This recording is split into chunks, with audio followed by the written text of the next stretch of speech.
Welcome back to Supercook Corporate Conspiracy, all killer no filler. As usual, the usual obligatory, all parties have been contacted for right of reply. Today we are talking about how BrewDog handled allegations about their workplace and a culture of fear by calling it a conspiracy. As I investigated this case, I did go partial to the term Schrödinger's conspiracy. Like Schrödinger's cat, this conspiracy exists in a paradoxical state, both real and not real, depending on who you ask. The point is, the accusations are both credible and not. It's a story that depends entirely on perspective, on who's looking at it and who's speaking. Now, let's get to May 11, 2021, when Brienne Allen, who is of course Rat Magnet on Instagram, a worker in the craft beer industry, asked a simple question to the craft beer community: what sexist comments have you experienced? When a UK account began sharing UK-focused stories, there were several, and by far the most, stories about BrewDog. Then on June 9, 2021, Punks with Purpose published an open letter to BrewDog on Twitter and their website describing the single biggest shared experience of former staff as a residual feeling of fear. The letter was signed at the time by 119 former BrewDog staff,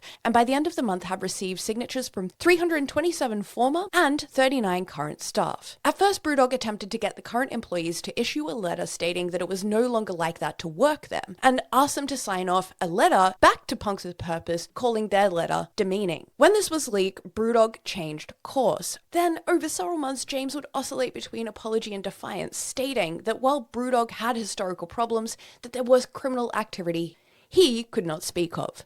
BrewDog announces an independent investigation, and then at the end of the year, we also find out in the coming months that the scope of former staff who were promised to be included in this survey were indeed not. So 2022 kicks off with a documentary about BrewDog and James Watt, in which this craft beer Me Too movement in the UK was the catalyst for. This is when James flips his little bitch switch into overdrive and aggressively, publicly accuses people of orchestrating a criminal conspiracy and reluctantly reveals the years he's been subjected to a criminal effort to bring down him and BrewDog. Of course, this was verified by an independent third party that turned out to be Wiser, who BrewDog told everyone it was. And Wiser, months later, said it was not them. And that's not suspicious at all. So 2022 was the year I began investigating this alleged conspiracy. The accused were a woman named Jane Doe, or JD, whose experience we have lightly reported on in our earlier 2023 report about all of this, two members of Punks with Purpose, Rob and Charlotte,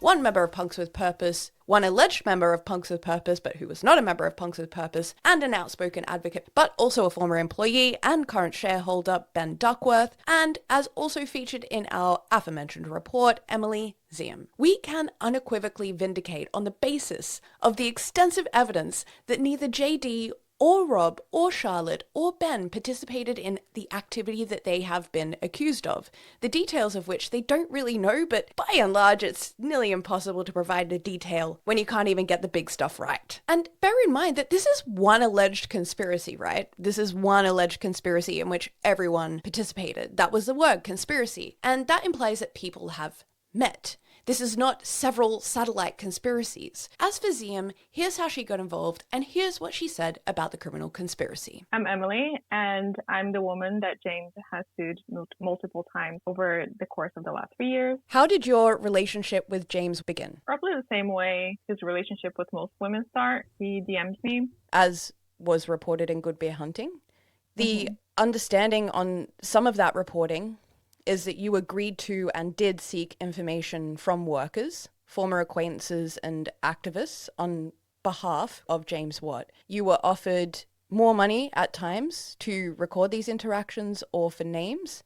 Can you speak to why you did this? I know this is how James is putting it out there, and this is how it's being described. And I guess even to journalists, this is what will probably look like the way it's being presented to them. I don't recognize this version of me being paid to get information for people or to set people up. When this first came to me, what I saw was that there were social media profiles posting stories that people had of James within his workplace. We talked about this and he described to me what was happening, or at least his version of it anyway. And I agreed to speak with him about this and give him advice and see what I could do to help him remediate the situation. And he was interested in having me speak with these people because perhaps I would be able to have a conversation with them where they would be comfortable talking about what they expected and what they wanted, whereas they wouldn't be as comfortable telling this to him or people that work directly with him. Mm-hmm. Yeah, so we started talking about this, and it started with, oh, can you talk with this person? Maybe can you talk with that person? Can you check this for me? Can you check that for me? My understanding at the time is that his track record was great. He seemed like a great person. And this was very strange given his public persona at the time. And it just seemed to me like he was genuinely getting attacked out of nowhere and that he wanted to resolve it. This is what it seemed like to me. And I didn't think much about it other than that. At the same time, because I'm agreeing to help with this, he tells me that he will make investments into my crypto wallet, which is not a strange thing for a person like him to do. Well, this transfer of cryptocurrency started after I had been helping him for a while, or at least speaking with him about it.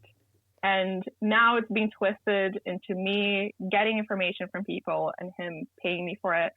I'm not a service provider of this kind whatsoever. That is crazy. You have been largely silent and unable to speak to your cases throughout the last 2 years.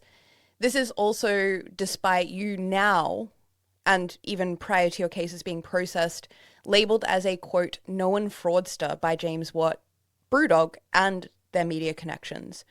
How do you respond to that allegation of being a, quote, known fraudster? And why is it important for you to have your voice heard on these matters now? I mean, that is pretty precious coming from him or BrewDog in general. But unfortunately, the fact that I had to trust the police to do their thing and then do not want to jeopardize their investigations, and also that I had to respect court, not just the court proceeding, but also any police investigation that was going on in the background, because I wanted them to get to the bottom of this and I wanted them to be able to do their job freely, meant that I couldn't speak about this. So he just went unhinged and not only spoke about his version of the case, and he went and did an even more twisted version than what the court proceedings even were to begin with, which was already crazy on its own. Because of this, it was clear to me that it was never about justice for him. It was about humiliating me and showing people, if anyone ever dares to cross his path, this is what he can do to someone. This is how much he can twist your story. This is how much he can make you look bad. This is how much he can go after you. I will say, though, I'm tired of the justice system and the police continuously failing people, failing me in this case. We are going to leave this installment right here for now, but do join us again tomorrow because we'll be back with another installment and we'll be going deeper and deeper into this alleged conspiracy, which at the end may just turn out to be a super cooked corporate conspiracy.